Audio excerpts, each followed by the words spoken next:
Everybody wants to go viral. I'm doing air fingers. I know you can't see them, but believe me. Whether it's for dancing on TikTok to a new catchy tune, or for the perfect Twitter snipe, or a beautifully crafted blog post, we all dream of the traffic tsunami and the potential that has to lead to cold, hard sales. But is it all just happy accident or artful strategy? Today, I'm giggly with girlish glee to have Rand Fishkin, the co-founder and CEO of audience research startup SparkToro, on the show. He's going to explain how going viral is much more nuanced than you might think, and that if you put in the work, you can draw in the masses to your brand with well-crafted content that not only gets attention, but warms the wiggly bits of your customers too. Hello, my name is Kate Toon, and I'm the head chef at the Recipe for SEO Success, an online teaching hub for all things search engine optimization and digital marketing. And today I'm talking with Rand Fishkin. Hello, Rand.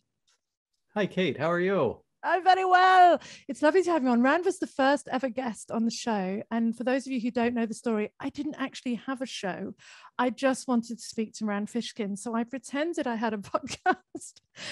And from there, the Recipe for SEO Success was born. And now we're up to about 1 million downloads. And Rand's been on the show several times. So, you know, there you go. You started something. You're forever starting up things. What do you like? It's like Tom Hanks being back on SNL. There you go. This is it. Except I'm not famous, but well, you are. You are in our world. So, you know, let's take it. Let's take that. In case you don't know who Rand Fishkin is, he is the co-founder and CEO of audience research startup. I still can't say it. SparkToro. He's a dedicated. Oh my God, I'm flabbergasted. He's dedicated. I'm a digital marketing person. What exactly does it mean for content to go viral? I mean, it's a bit of a buzz phrase, isn't it? Is it like more than 3 people looking at your post? Well, so I think that virality just means that it is, you know, some now that we're all very familiar with how viruses spread, it simply means that there is some degree of spread beyond you or your brand pushing the message, pushing the content out there. So meaning I share something with my audience and then my audience picks it up and runs with it and helps spread it to other people in much the same way that viruses are spread. The frustration and challenge for me is I have a whole bunch of issues with the phrasing and the concept. One is I think that the value of virality is dramatically overrated. So having 1 million people visit a blog post might be far less helpful for your business than having 20 people visit your product page. Yeah.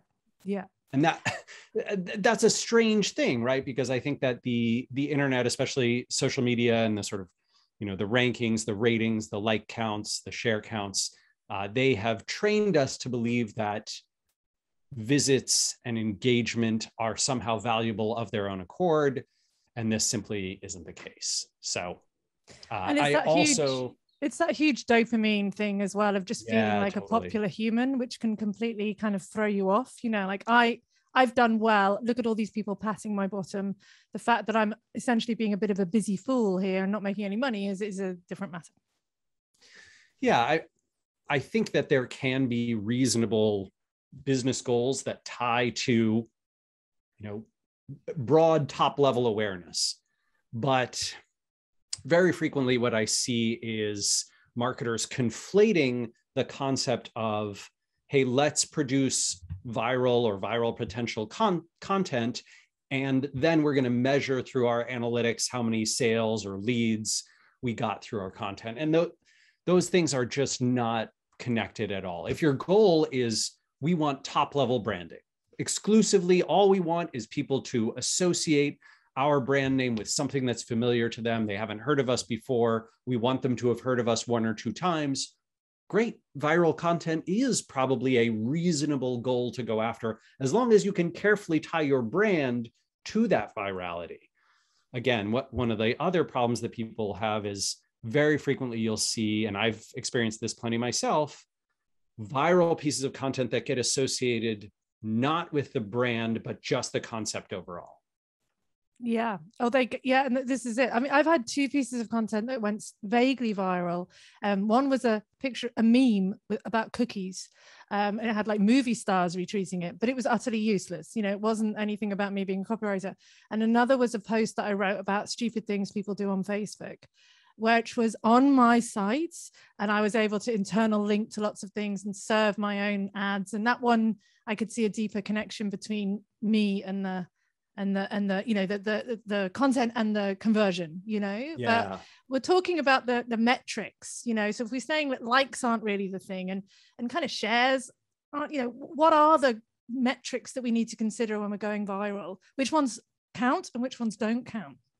Yeah, I think this again goes back to the goals that you have, right? So for example, I think that it is very reasonable to say, hey, I am in a B2B profession, and for my future career and for my business and for my newsletter and all these kinds of things that might benefit me now and in the future, it would be extremely valuable if I were to get a lot of more new followers on Twitter and LinkedIn, right? Which are very good B2B channels, lots of engagement on both of those from those audiences.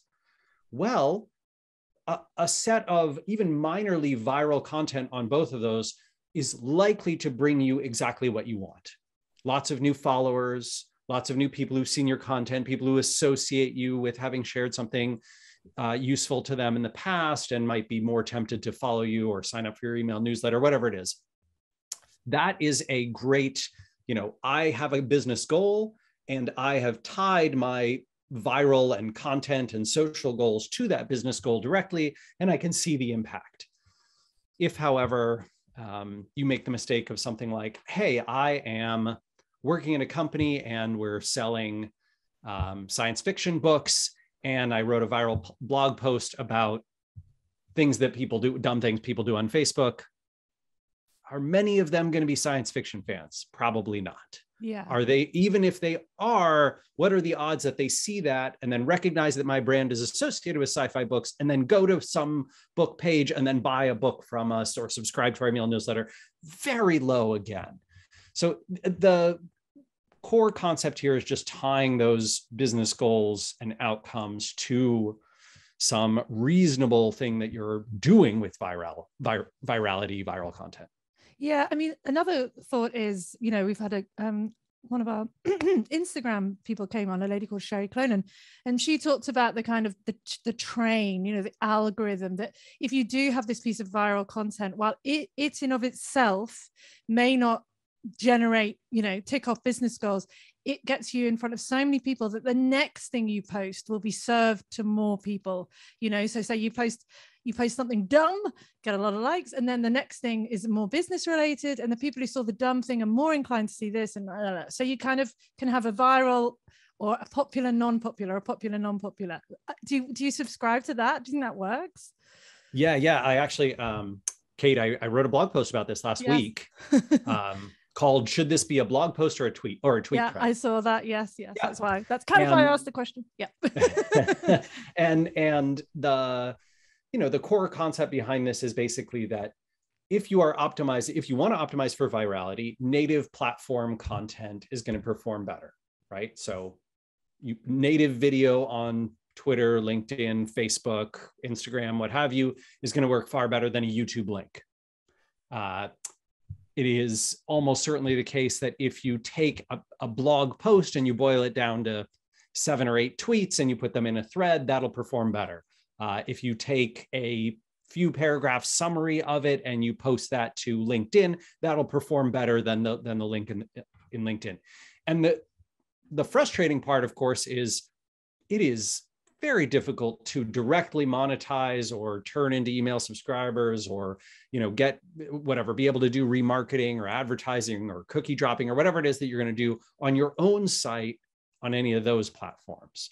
And so I do exactly what you do. And so does Amanda, who's SparkToro's VP of marketing, right? She does a lot of viral content on social media, native. It is often not directly tied to SparkToro's business goals, but it earns her a lot of engagement, a lot of new followers, a lot of email subscribers. And then she leverages all of that newfound attention and subscriptions and, people paying attention to her to drive traffic to SparkToro later on via, another post or a follow-up or a piece of content that ties to the viral tweet, etc. Yeah, because I mean, I guess, generally viral content that has a big salesy call to action at the bottom doesn't work. So you have to kind of disassociate that. But one of the things I remember you saying at one of the conferences I saw you at was that you'd rather have one person on your email list than 1,000 followers on Instagram. So at the end of the day, we're always trying to lure them away from the platform at some point. We maybe not doing it in the viral post, but we do it in the next post. Is that, That's absolutely right. And I think that still holds up. You can get value from social followers. It's not to say that you can't, but the value of an email address in your contact list, someone who said, I like what you're making and I want to subscribe to you directly, is just, vastly higher. I think the open rates, email open rates have been stable for almost 20 years now, hovering between 20 and 25%. And that's not open rates for a personal email, which are much higher. That's open rates for like newsletters and promotions and those kinds of things.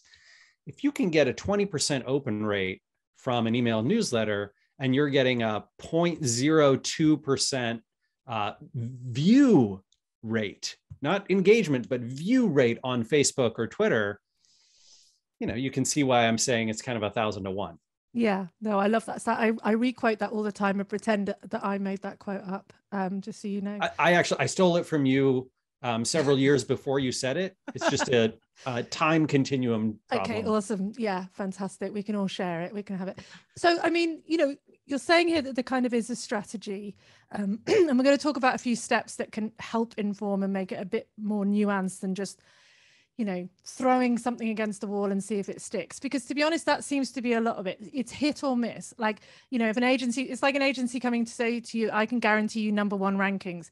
I can guarantee you this post is going to go viral. It's a combination of elements, isn't it? And that kind of like velocity at the beginning. And, do you think that it's, I guess you're going to tell me yes, but do you think it's something you can plan for, or is it pot luck? And then you make the most of the ones that work, Let's see. So the folks I think who are sort of best in the world at consistently creating viral content still have a hit rate of less than 10%, right? Of 10 pieces that they produce that they have high confidence will do extraordinarily well on the public web. 1 in 10, oftentimes less than that do. And that is true whether we're talking about, content agencies or individuals in content creation roles. And that, I think that percentage is actually pretty amazing, right? If you can get to a point where 1 in 10 of your pieces is hitting, hundreds of thousands to millions of people and getting that kind of viewership, that's extraordinary, not to be discounted. However, let's also look at the average, right? The norms, which I think are that for everyone who is trying to produce viral content, it's a little bit like the millions of people in the greater Los Angeles area who are trying to become professional actors. The odds are so ludicrously against you that you'd be better playing roulette at a casino. Yeah. And as a result, I think that the right thing to do is not to design for 99% of businesses. The right thing to do is not to design and plan for virality, but to design and plan for, is this something that will resonate with my audience and the people that I can reach? And how could I best promote it, sort of step by step, person by person, source of influence by source of influence over long periods of time. And rather than, going to the roulette wheel at the casino, I am investing in the long-term stock market. I'm putting money into a mutual fund, right? And I think that the correlation between those two kinds of gambling actually works really well. Yeah, I mean, you used to talk a lot about like amplifying content and you invest time in creating the content, but you do it with who's going to amplify this content in mind. Yes. And you can be slightly contrived about that. You can have your 6 degrees of Kevin Bacon, your close circle who will like and share it, and you say, hey, something I do a lot in my Facebook groups to say, I'm going to write a post about this, are you all interested? And then when it goes live, immediately gets that immediate swell, which the algorithm seems to pick up on, and then off it starts petering out. So, I think there are some steps you can do to kind of manufacture virality. What do you think are the steps if you were to take it in this kind of cynical way? How could you give yourself the best chance of going viral or winning the roulette? Yeah. So I think that it starts with the design of the content itself, right? You are attempting to position your content in a way that elicits the right kind of emotional response that is likely to generate a, hey, you should see this too. And there are a variety of emotions that do this well. The video of the baby hippopotamus being fed, it triggers a kind of emotion, right? A sort of soft spot that we all have in our hearts, and gets its traction that way. This is not going to work very well with most B2B content. And there are a million other, types of ways you can position content. But I think that it pays to understand your field very well. It pays to understand those people and publications and sources of influence that can spread the content you're creating. And it then pays to have what I'd call just sort of a hell of a headline, right? I like this. I talk about this model quite a bit for content, both on your own website and in your newsletter and on all your publication channels, right? Social and otherwise, of hook, line, and sinker. It's easy to say, it's easy to remember. People have heard the phrase before. Basically, what it means is that the headline creates a compelling hook that elicits emotion. And then the line draws you in. So the first, the very first image that you see, the subheader, the first paragraph or two, whatever it is, the first 10, 15 seconds of a video, the first few seconds of a podcast, they draw you in. They should be the line that keeps you reading, keeps you engaged. And then the sinker is some sort of element that is usually eliciting surprise or reinforcement of existing beliefs, or just a deep emotional resonance. And usually you get to that somewhere between halfway to 2/3 of the piece's completion, whether that's a video or a social post, right? If we're talking about a tweet, it could be character 120. Right? It's that sort of thing. But the fundamental concept behind it is just that you're designing the content in a way that you give yourself the best odds of doing this. And in content, in viral content, the work that you create is the product, and that is a huge percent of the opportunity that you've got.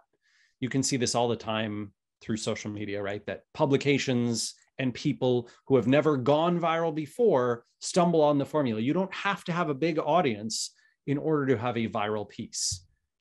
Yeah, I mean, it's for me as a copywriter, it begs of some kind of conversion copywriting ideas around, you start with a problem, you agitate that problem, you provide the solution. With this, it could be problem, agitate, story. I think story works really well in viral content. Story works well. Data works wonderfully well. Narrative. And IDA, the other one, attention, interest, desire, action. And the action isn't necessarily come by our thing. It could be, how do you feel? What has this happened to you? Or what do you think? Even just a simple question at the end of viral content is, I dramatically notice the difference when I write a whole post on Instagram and nothing happens. And I just add, what do you think at the end? And it gives people permission to come back. And it's so silly. I often have to go back to my post and just write that in, because I am writing it I'm not just trying to pump out my view from a plinth. I do want to know what people are saying. I want them to come back to me. So yeah, I love that kind of, there's a marriage there, similar to conversion copywriting, that there's a structure. You know, I like that. But the emotion, I think, is the biggest thing. And when it comes to that, you know, there's different strategies, aren't there? You can play on people's desires, their preconceived beliefs, their fears. And I often, unfortunately, the fear one works very well. You know, people are terrified of not having, and that's a bigger deal to them than having. You know, FOMO is bigger than JOMO, joy of missing out. How, you know, what do you, I mean, we don't want to be kind of playing into the worst, most negative parts, but do you find that, you know, negative posts work more virality than positive? Snarky works better than sweet, you know? It's audience dependent. Yeah. Audience dependent, topic dependent, and channel dependent, I guess. And Twitter channel loves dependent some snark. too. Yep. Yeah. So as an example, it's extremely rare to see negative content on Instagram do well. Mm. The channel's just not built for it, right? It's not made for that type of work for some reason, you know, visual and photography and art and illustration and all those kinds of things. It just doesn't tend to do well.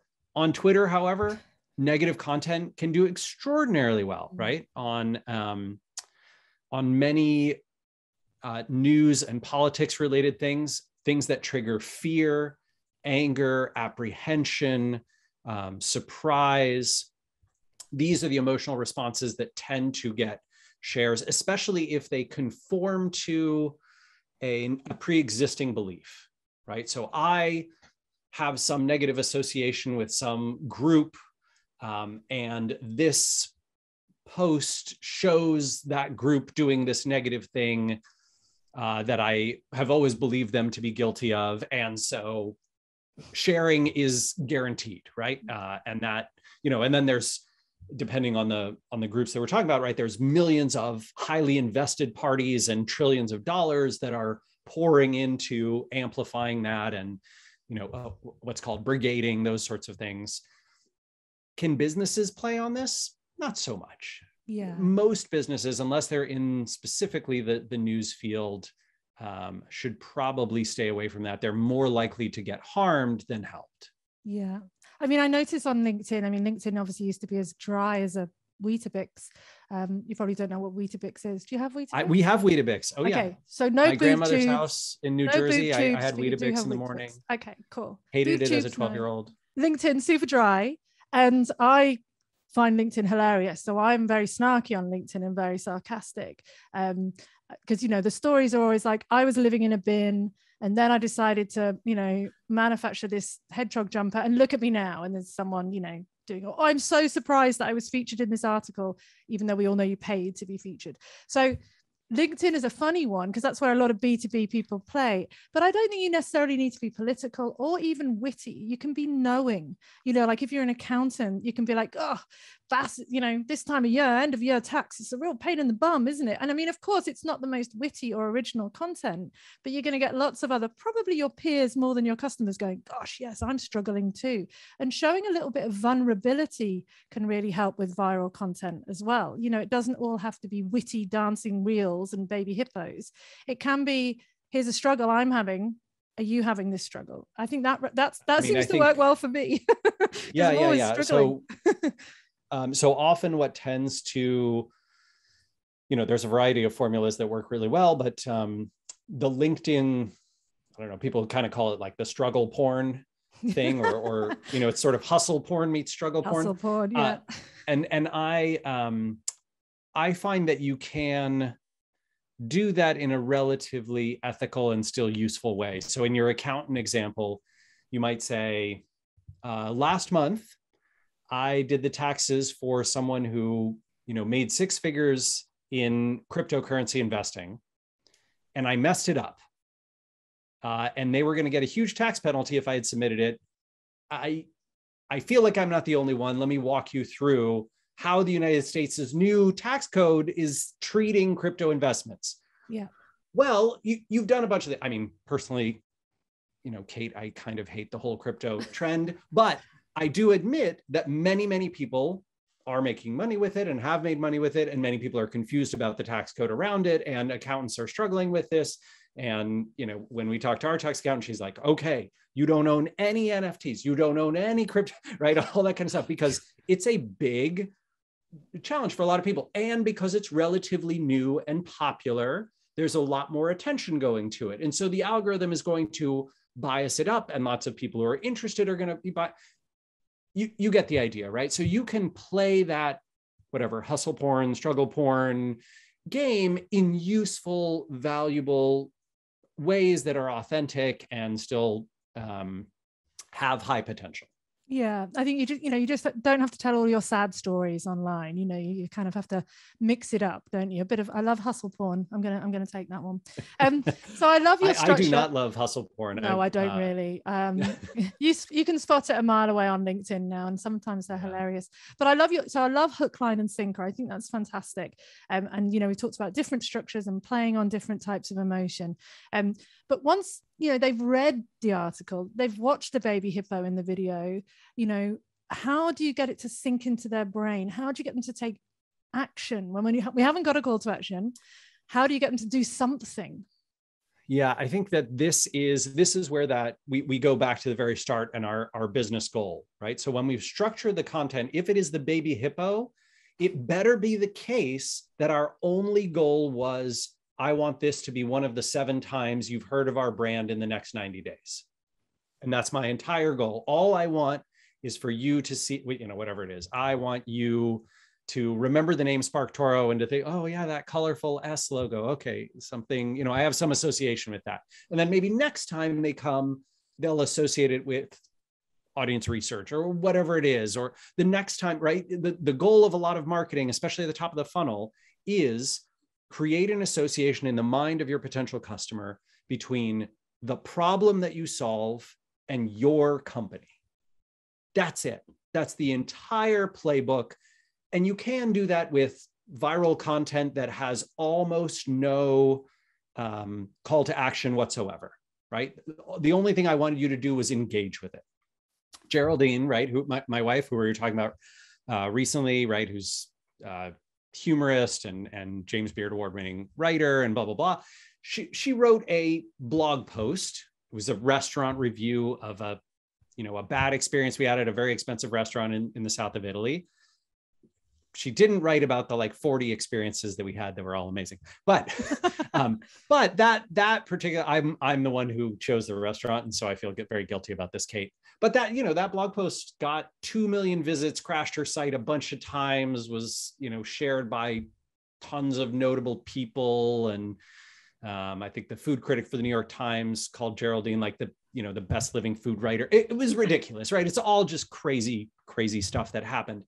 But there was no call to action, right? I mean, other than probably you shouldn't go spend 1,200 euros at this restaurant. That, that's the call to action. Don't go here. It's not good.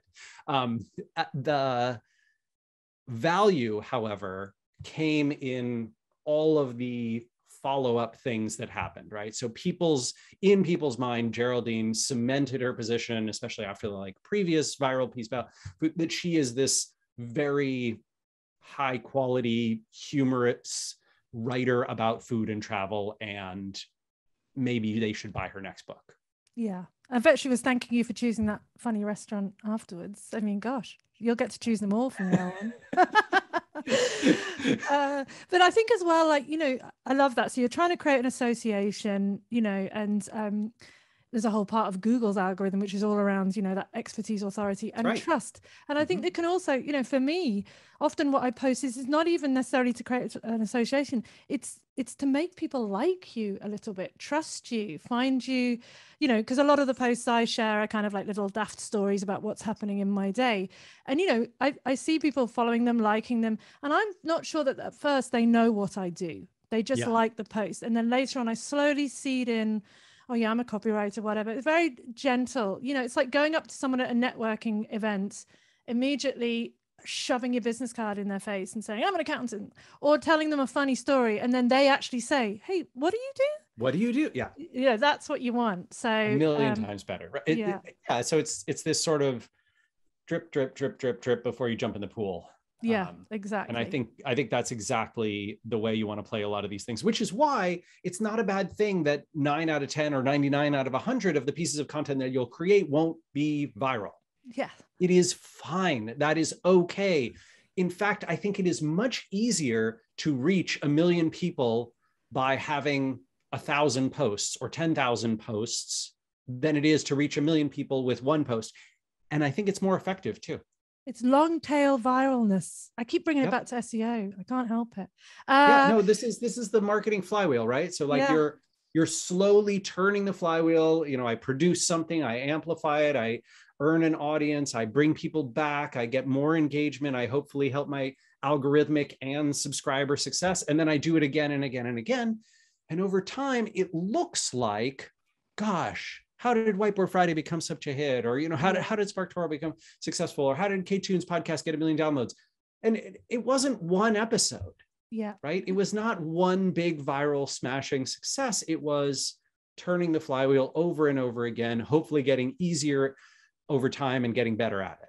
Yeah. Someone came on my course the other day and they'd been following me for 10 years. And she said, eventually you just wore me down. And I just thought, I'm just going to buy something. And I was like, that's brilliant. It's like slow torture until you're just like, oh God, I'll just buy your thing. So yeah, that's a way. Hey, look, we've got before we come to our final tip, we've got a question from Roz Smith, who's a member of my Digital Master Chefs group. She has a great business called Backyard Chickens. So she, you know, I think chickens could be super viral. She said, is it better to produce something mainstream to go viral, but not necessarily bring targeted traffic, or something niche that fits more with your brand, but will get less overall traffic? So is it good to do mainstream, more traffic, or niche and less traffic? I think it depends on the type of business that you are. If you are serving a very large market, right? So if you say, oh, I am targeting women in the United States between 25 and 40 years old. Okay, wow, that audience is massive. You should go after the broadest possible impact, approach.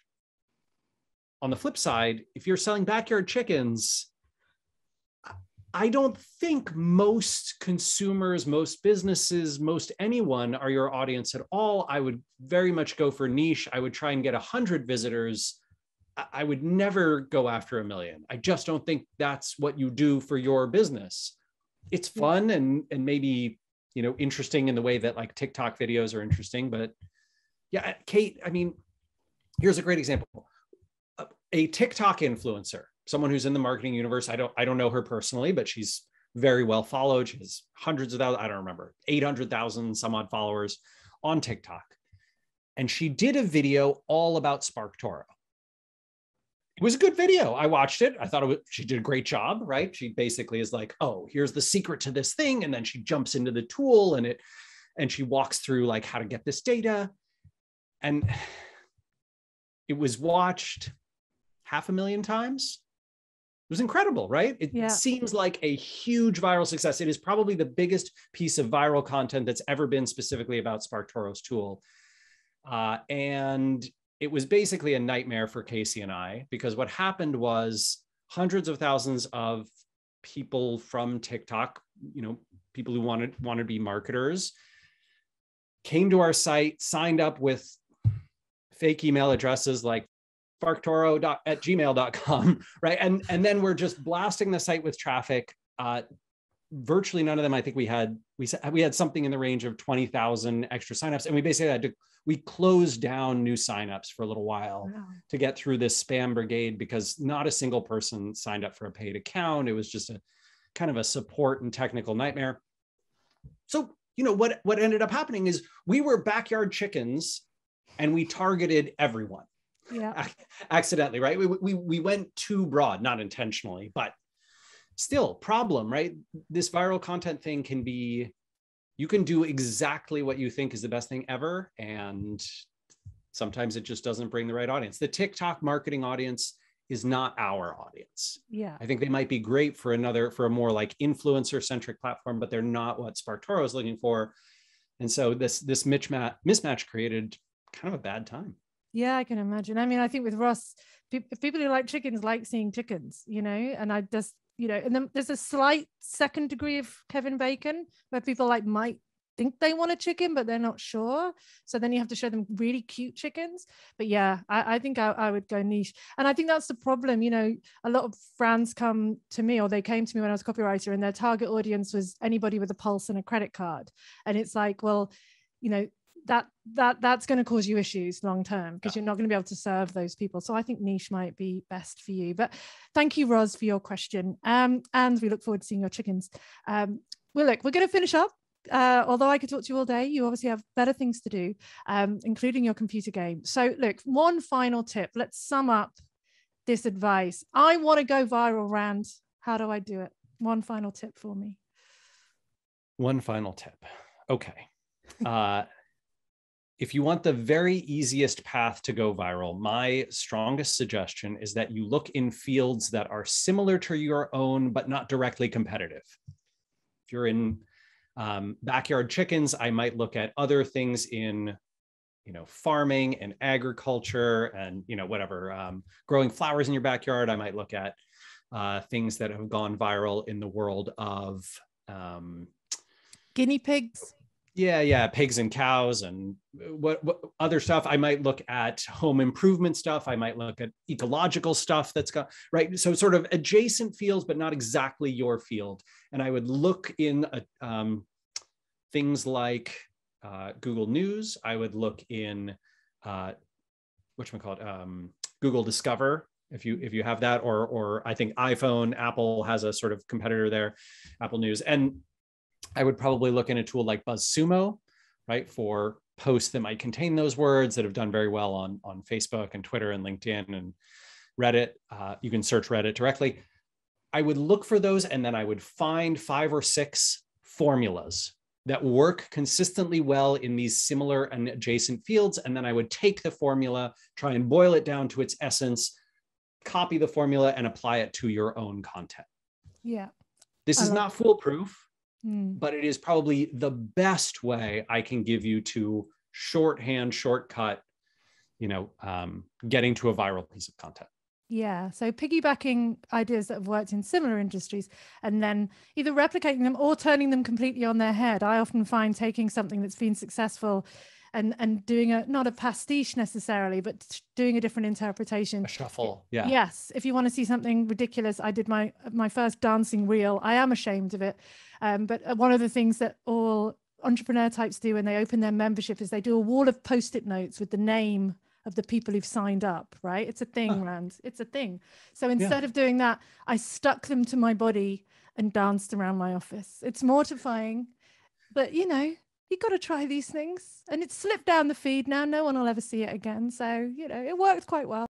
Anyway. You know what I like? So what I like about the approach of being yourself and being a human being is I feel like it does 2 things for you. One, it attracts the kind of people that you want to attract. People who are like, I love the humility and doesn't take herself too seriously and is willing to poke fun at this industry, right? I mean, these are all things that resonate with me, which is why I'm married to Geraldine and friends with you, and right, like, you know, we're in a world together. Yeah. But even better, or at least just as good, it helps push away the people you don't want, right? The hustle porn, I take myself really seriously, bros who, you know, have that on their wall and are insulted by you dancing around. And for me, it's people who wear pencil skirts. That's my non-audience. There's a Venn diagram of people who wear pencil skirts, people who don't wear pencil skirts. Yeah, that's my people. So, you know, I think that there's actually a lot of value in taking a strong position in being a human being that is relatable and identifiable, that's not trying to appeal to everyone with a pulse, that is very specific. The value there is you will build for yourself an audience that cares about you, the human being, and wants to help you, the human being, and is much more likely to subscribe and engage and follow and amplify all the things that you do in the future. Yeah. Well, that was a beautiful end quote. Thank you. You're a pro. Thank you so much for coming on the show today. It's always a pleasure. You do know I'll probably be harassing you in a couple of years from now and asking you to do it all over again. I hope you do. I mean, I hope that we get to visit before then. I think this pandemic, if we're very lucky, might be winding down a little bit. And yeah, you did threaten to come to Australia, so I do think that should happen at some point. Someday I'm dying to go. I just I spent a few weeks in Costa Rica, and I was very much reminded of my time in Australia. We spent some time in the tropical rainforest up in Queensland, and it was just incredible. So yes, have to come back for a visit. Likewise, you should make your way to Seattle in either July or August. Every other month kind of sucks here, but those two are great. I'd love to. Gosh, I can't wait to travel again. I'm so excited when it all kicks off again. Well, look, thank you again. Give my love to Geraldine. I will do. And thank you for having me, Kate. Great to be here. Thanks a lot, Rand. So there you go. Just another lovely episode with Rand. Gosh, you know, what a smart guy. I love talking to him. I do get a bit kind of giggly because he was like the first person I ever followed in SEO, and he has always been so kind to me and to the show. So thank you very much, Rand. And sorry to the listeners if I sounded a bit like a giggling teenager. We're going to finish the show with a shout out to one of our lovely listeners, Kate Crocker, amazing legal copywriter. If you want to find her, Google her.